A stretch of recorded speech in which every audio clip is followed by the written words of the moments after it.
सभी को मेरी राम राम। मैं नीतू श्यामदेव भड़ाना दिल्ली से मैं रहती हूँ, कोटला की बेटी हूँ और अनूपपुर फरीदाबाद को बिलोंग करती हूँ, जहाँ ये महोत्सव हो रहा है। अब जैसे भाई साहब ने बताया कि मातृशक्ति से लीड कर रही है, तो हमारा सबका इससे जुड़ने का जो मकसद है, हमने गुर्जर समाज में अपने अनुभव किया है कि महिलाएं कहीं ना कहीं पीछे रह जाती हैं।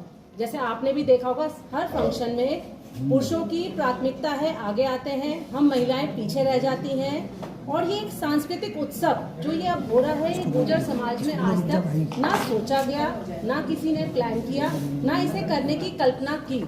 तो जब ये एक सांस्कृतिक उत्सव का शब्द उठा तो हमें लगा कि जो हम मिलते हैं अभी अपने उसमें, हम ज़्यादातर शादी ब्याह या किसी वैसे ही प्रोग्राम में मिलते हैं, हमें मिलने के लिए कोई कॉमन प्लेटफॉर्म नहीं है। और जो हमारी संस्कृति है वो कहीं ना कहीं दब रही है। हमारे बच्चे, संस्कृति है बहुत गौरवशाली है, इतिहास हमारा बहुत गौरवशाली है, तो उसी को दर्शाने के लिए और बच्चों को उससे अवेयर कराने के लिए हम ये महोत्सव कर रहे हैं।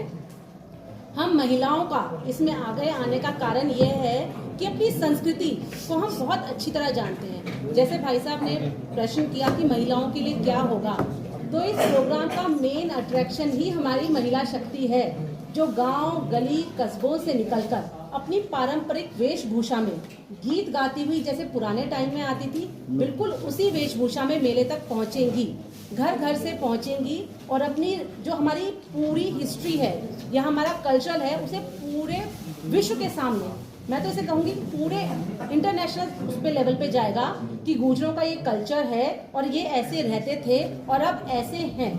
तो उस पूरे को एक पटल पे लाने के लिए महोत्सव हो रहा है और हम सब महिलाएं अपना घर बार छोड़ के इसमें लगी हुई हैं इसे सफल बनाने में, ताकि हमारी संस्कृति से आप सब रूबरू हो सकें। जैसे आप जानते हैं कि अलग अलग जगह के खान पान को आप बहुत अच्छी तरह जानते हैं कि लिट्टी चोखा कहाँ का है या साग है तो वो कहाँ का फेमस है। गुर्जरों की इतनी डिशेस पॉपुलर हैं जो हम घर में खाते हैं, हमारा ट्रेडिशनल फूड है, उन सब से आप अनभिज्ञ हैं। आपको पता ही नहीं है जो हमारा दलिया होता है वो कितना हेल्दी फूड होता है। तो उस सब को भी हम समाज के और पूरे विश्व के सामने लाना चाहते हैं, अपने खान पान, रहन सहन को हम सबको दिखाना चाहते हैं। उसी के लिए महोत्सव हो रहा है हर मैं साल। जीत हरसाना अपने digital media platform media voice पर आपका स्वागत करता हूं।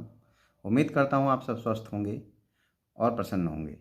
इसी के साथ साथ आज हम जिस खबर से पर चर्चा करने जा रहे हैं वो जुड़ी है गुर्जर महोत्सव से। जी हाँ, गुर्जर महोत्सव।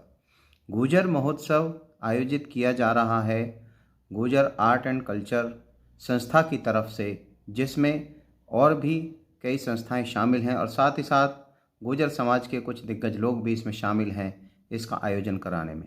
आखिर आयोजन कराने की क्या ज़रूरत पड़ी, तो हमने उनसे बात की पदाधिकारियों से, वो हम आपको दिखाते हैं सीधा लाइव। देखिए। आज आप सभी का इस गुर्जर भवन में Gurjar art and culture trust की तरफ से बहुत बहुत स्वागत है, सम्मान है। मैं यहाँ पहुँचने पर श्री रामफूल भाटी जी का, तिलकराज बैसला जी का, हंसराज कपाशिया जी, ओम प्रकाश बैसला जी, निरंजन नागर जी, दिवाकर बिरोड़ी जी जो इस ट्रस्ट के चेयरमैन हैं, हवा सिंह चोखर जी, रणदीप चौहान जी, राम बसुआ जी, रघुवर नागर जी, ममता बढ़ाना जी, नीतू शौकन बढ़ाना जी, सीमा चौधरी जी, रेखा चौधरी जी, ऋतु कपाशिया जी और सुनीता खटाना जी, ये जो हमारे ट्रस्ट के पदाधिकारी है वो आपको संबोधित करेंगे। चेयरमैन साहब आपको बताएंगे कि गुर्जर महोत्सव जो 23 और 24 दिसंबर को फरीदाबाद में होने जा रहा है, उसकी क्या क्या रूपरेखा है, किस तरह से हम कार्यक्रम को करने जा रहे हैं और किस उद्देश्य से इस कार्यक्रम को करने जा रहे हैं। और 23-24 दिसंबर 2022 को सूरजकुंड मेला ग्राउंड में मनाया जा रहा है।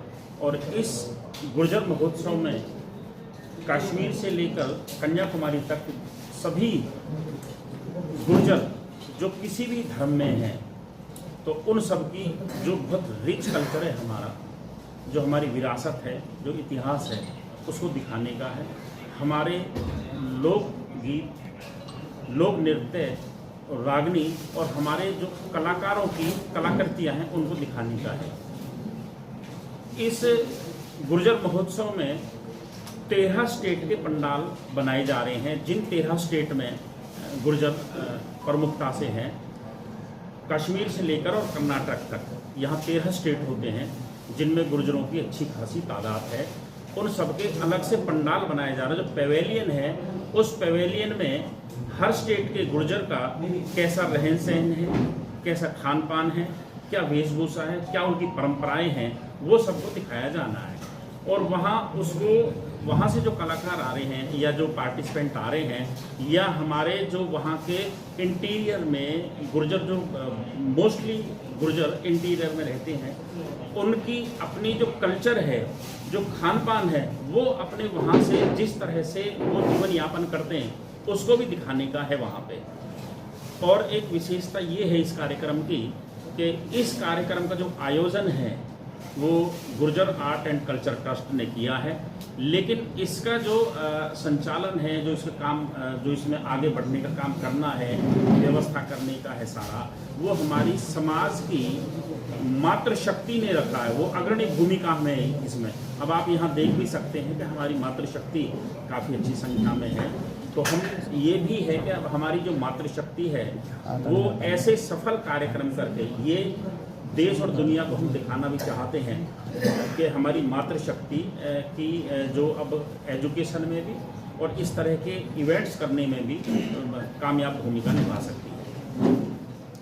तो ये कार्यक्रम पर्यटन विभाग की ज़मीन है, वहाँ जो मेला के लिए, पर्टिकुलर मेला के लिए भी होती है, उससे परमिशन लेके किया गया है। लेकिन एंट्री जो है वो बिल्कुल निःशुल्क है। किसी भी मेले में एंट्री लगती है, ये निःशुल्क है, कोई भी आ सकता है वहाँ किसी भी अदर कास्ट से। लेकिन जो वहाँ जो इवेंट्स हैं या जिस भी तरह की वहाँ जो प्रदर्शनी लगाई जा रही है वो केवल गुर्जर कलाकारों। तो वहाँ पे खान पान की स्टॉल भी है। हमारे जो प्रतिष्ठान हैं, व्यापारिक प्रतिष्ठान हैं गुर्जरों के, उनको भी दिखाने का कार्य किया है। हमारे जो एजुकेशन इंस्टीट्यूशंस हैं गुर्जर्स के, उसके लिए एक अलग से ब्लॉक बनाया है। हमारे इतिहास के जो महापुरुष हैं, जो भी हमारे ऐसे शहीद हैं, स्वतंत्रता सेनानी हैं, तो उनका भी हमने वहाँ कटआउट लगाकर प्रदर्शनी में उनको दिखाया जाना है। एक और बहुत अच्छा एक ऐसा विषय कि 1857 रिवोल्ट, जो 1857 की जो क्रांति, जो पहले जो स्वतंत्रता संग्राम जिसको कहा गया है, उसके लिए हमने सेपरेट पंडाल बनाया है। उस 1857 की क्रांति में गुर्जरों की बड़ी बहुत महत्वपूर्ण भूमिका रही है। विभिन्न गजेटियर्स में, जो गजेटियर्स होते हैं ऑफिशियल डॉक्यूमेंट सरकार के, उनमें लिखा है कि 1857 में गुर्जर गवर्नमेंट रही है। दुर्भाग्य ये है कि किसी भी सरकारी पाठ्य पुस्तक में उसको जगह नहीं दी गई है। लेकिन हम इस अपने मेले के थ्रू उन्हीं गजेटियर जो ऑफिशियल डॉक्यूमेंट्स हैं उनको वहाँ दिखाने का काम है कि ये ऑफिशियल डॉक्यूमेंट्स में हम अपनी स्थिति को हम दिखाएंगे। सरकार ने बेशक ना दिखाई हो, तो उसके लिए एक सेपरेट पंडाल बनाया गया है। 1857 का है, हिस्ट्री और विरासत को दिखाने का है। हमारे कितने राजाओं के किले हैं, उनकी हवेलियां हैं, उनके महल हैं, इनको भी अलग से दिखाया। कुछ ऐसे कलाकार जो आज हमारे समाज के बहुत चर्चित कलाकार हैं, जैसे MC स्क्वेयर, अभी आपने नाम सुना होगा, तो ऐसे बहुत सारे कलाकारों की वहाँ प्रस्तुतियाँ हैं। उसके बाद रागनी का एक सेपरेट जो हमने पंडाल मंच बनाया है वो रागनी का है। जो हमारी रागनी एक ऐसी है कि हमारी हमसे जुड़ी है रागनी। और हमारा खान पान पे और बता देता हूँ, मुझे याद आया कि खान पान के लिए हमारे पर्टिकुलर अभी सर्दी है, तो सर्दी में विशेषकर वो चलता है जो हमारा आकर्षण का इसमें केंद्र भी रहेंगे, बाजरे की रोटी, सरसों का साग और एक मलीदा जो उसको कहते हैं कि ये हमारी संस्कृति से जुड़े हैं, वो हमारे खान पान रहे भी हैं। तो उन सबके सांस्कृतिक कार्यक्रम है। इसमें किसी भी तरह का कोई राजनीतिक या किसी तरह का कोई एजेंडा या किसी तरह के कोई व्यक्ति विशेष की नहीं है। Gurjar art and culture trust के संचालन में हो रहा है, लेकिन समस्त गुर्जर जाति जो किसी भी धर्म में है, गुर्जर जाति हिंदू धर्म में भी है, सिख धर्म में भी है, मोमडन धर्म में भी है और जैन धर्म में भी है, तो सभी का वहाँ प्रदर्शनी है। हर एक की किस तरह का रहन सहन, कहाँ सब चीज़ आप वहाँ देखेंगे।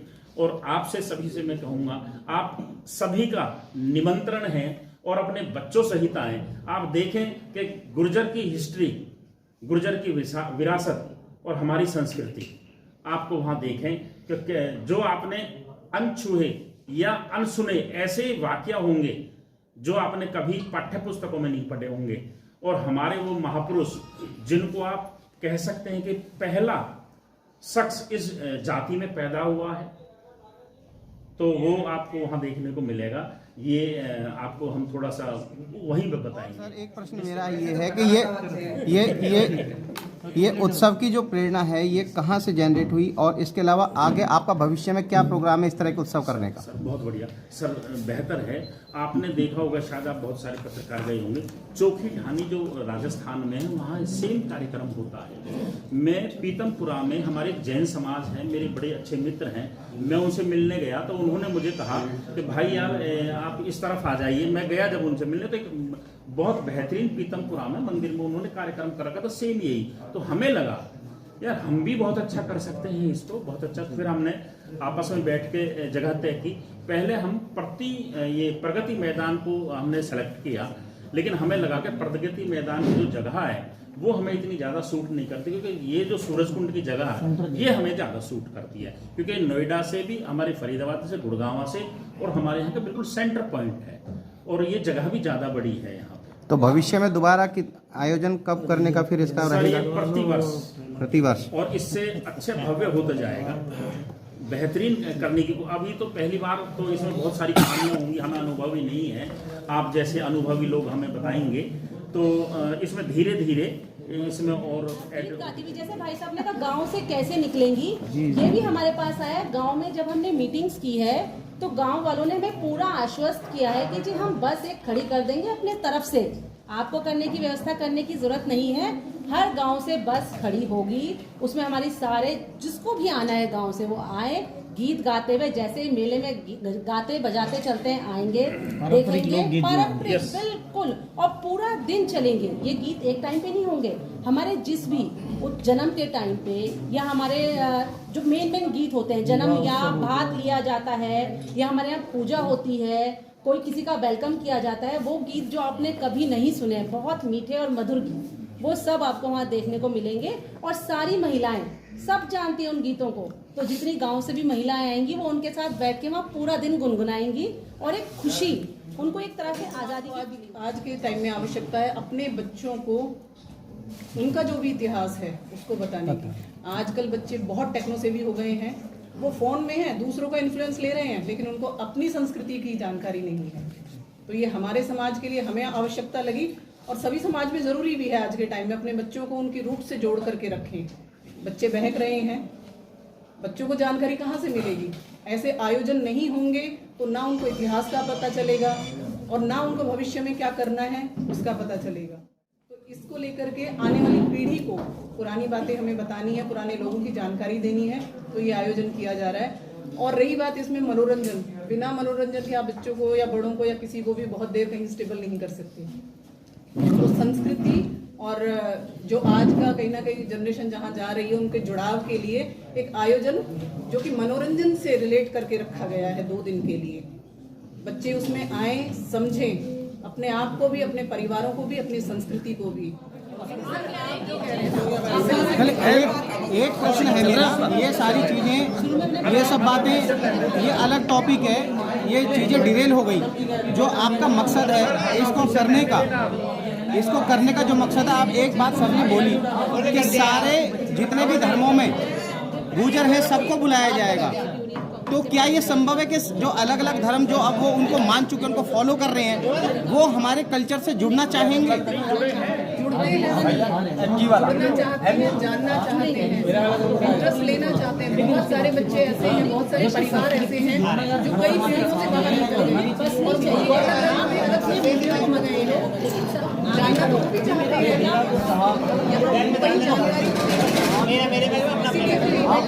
लेकिन ये प्रयास सराहनीय है।